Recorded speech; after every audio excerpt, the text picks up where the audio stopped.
Welcome to the STEM Formula, a podcast from the residential campus of the Governor School for Science and Mathematics, located in beautiful Hartsville, South Carolina. In this podcast series, we enjoy a down-to-earth, straightforward discussion about advanced STEM education.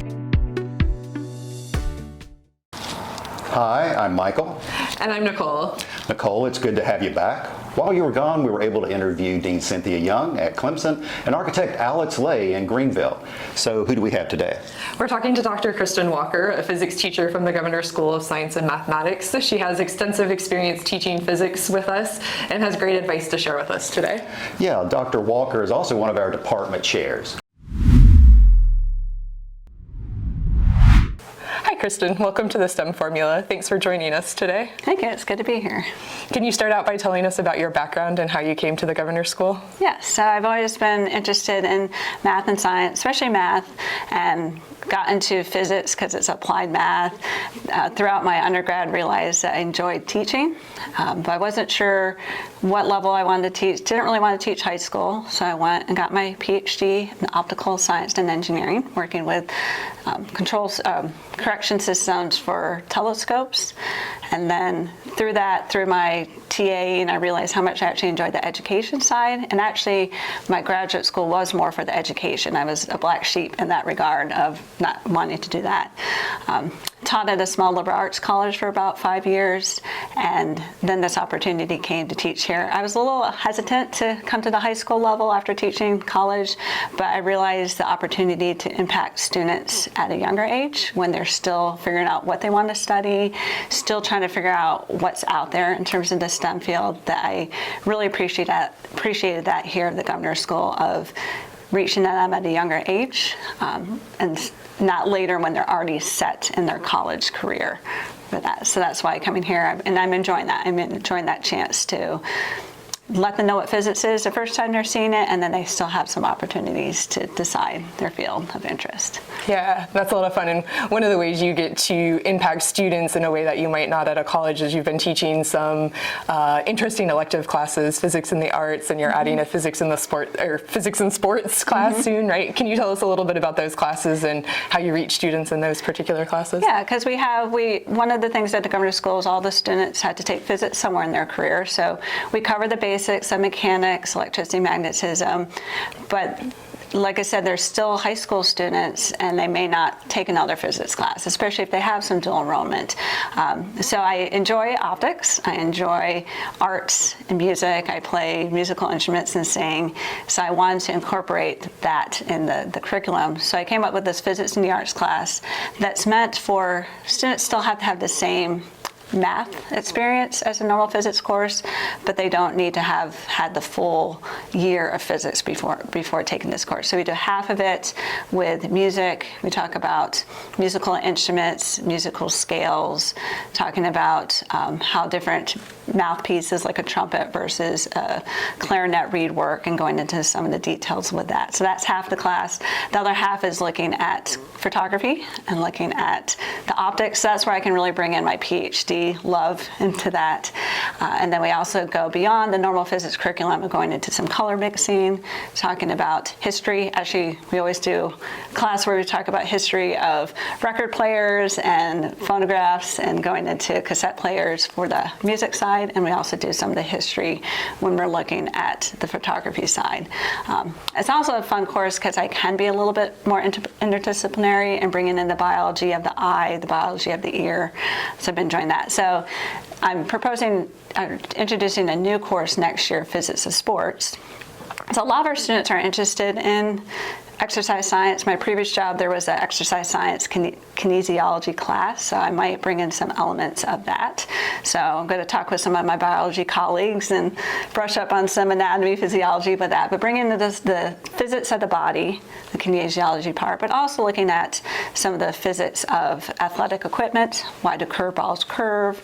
Looking at golf club angles, looking at rackets, and the body. So looking at the physics of the equipment and also the physics of the human body, depending on the interests of the students. And same thing, trying to make it interdisciplinary, bringing in some interactive labs to help with that as well. Go to the gym and trying to figure out different muscle groups in terms of the exercise. So that way, my goal, especially for that class, is the students, especially biology students that have to take physics, but maybe want to learn a little bit more of the biology applications going into exercise science. So that's some of the outcomes, hopefully, of that class. So Kristin, both of those classes sound really interesting. Can you think of a particular unit or activity that you do in those classes that could be used by other teachers? Yeah, actually the physics of sports was inspired by my interim class. I helped with a colleague where we did sports, and I took a couple classes, just 1 hour sections talking about sports. So even just looking at center of gravity, of looking at the human body, of this idea of when you're high jumping, you actually have your center of gravity below. So there's a lot of activities for physics or biology looking at center of mass and looking at just the normal, your body moving back and forth, that can be helpful, and also looking at high jumps. So that would probably be one little unit, and also looking at the curvature of balls, putting top spin, putting back spin on it. So even that in itself could be a short unit. I would say within the optics, just looking at photography, that's a very easy way of how does the camera work, looking at the optics involved, getting some laser pointers, and even just common, even if you took a bottle of water, that works as a lens itself. So there's some other ways of bringing in the bending of light for the photography part of it. That can be a self-standing, along with color mixing. So some of that's already currently taught at different levels in the physics, but those are ones I bring in all together within the physics and the arts and physics of sports classes. Awesome. So. Those are great because those sound like things that can be done with ordinary objects or things that you already have available. So that's really awesome. Are there any demos that you do in your general physics class that really stand out as something that you would like to share with our audience? And we have, there's all sorts of demos you can get with normal physics equipment, but some we are currently doing, we did waves and sound, and I do a whole one-man bandstand in class one day. So taking wine glasses, playing the wine glasses, seeing what happens when you add water, what happens to the pitch. Same thing with glass soda bottles, of what happens when you hit it versus blowing across it. There's some everyday equipment. Also resonance, you can take a hair scratcher, a hair massager, and when you pluck one of the tongues, the long ones vibrate, but the short ones don't, and vice versa. So there's little things like that. I'm actually going to talk about fuses. We're talking about electricity right now. And if you take a copper scrub pad and you take a little piece of it and connect it to a battery, it does glow and get very hot, so you can't do this at home, but there's a sense that you can actually see how the fuse gets hot enough to break, and talking about how fuse and breakers work.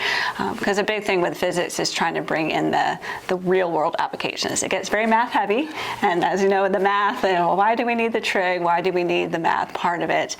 But there's a sense of trying to always relate it back to everyday items. So those are some of the demos that I do. Awesome. And do you have any last minute advice for teachers out there? I would say that definitely the big thing with physics, as with any science, but is, especially physics because it's everywhere, is always relating it back to real life things. How about when you're trying to change a tire? What type of equipment do you need? Changing a battery, how did the circuitry work with that? And also just, even though they're young, and I showed them a breaker box the other day, they may or may not know what a breaker box is at the high school level, but always bring it back so that in those stages when they do see physics, they have that connection. So really just trying to always bring it back to application. Same thing with the sports, with the arts, the music, bringing in the application part of it. Wonderful. Thank you so much for joining us today, Kristin.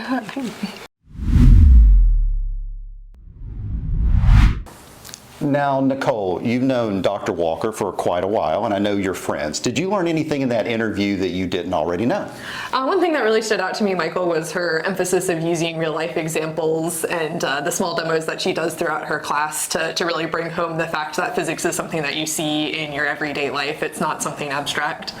Yeah, I liked how she brought up teaching sports and teaching music through physics, and that was really interesting. Do you do anything like that in your math classes? Yeah, and it depends especially on which math class that I'm teaching. Right now, though, I have a cryptography class that I'm teaching where our whole emphasis is on cryptography and how math is used in that in our everyday life. So, yeah. Well, we really appreciate you watching this show, and you can find all of our episodes on our YouTube channel or on the STEM Formula webpage. We'll put that information here on the screen. We'd also love to hear from you, so you can just Google the South Carolina Governor School for Science and Math, and you can look for Michael Newsom Or Nicole Krager. and send us an email. Let us know if there's anything that you would like us to do or give us some advice about the program. Well, until next time, Keep learning and growing. Bye-bye. bye-bye. GSSM is South Carolina's nationally recognized STEM high school for academically gifted students. Take your education to the next level. GSSM residential and STEM foundations are for grades 11 through 12. Summer research and international travel lead to earning the distinguished GSSM diploma. Accelerate is GSSM's engineering program for grades 10 through 12, taught virtually, in real time, at participating schools. Students can earn 50 dual enrollment credits. GSSM offers all these opportunities tuition-free. Let's talk.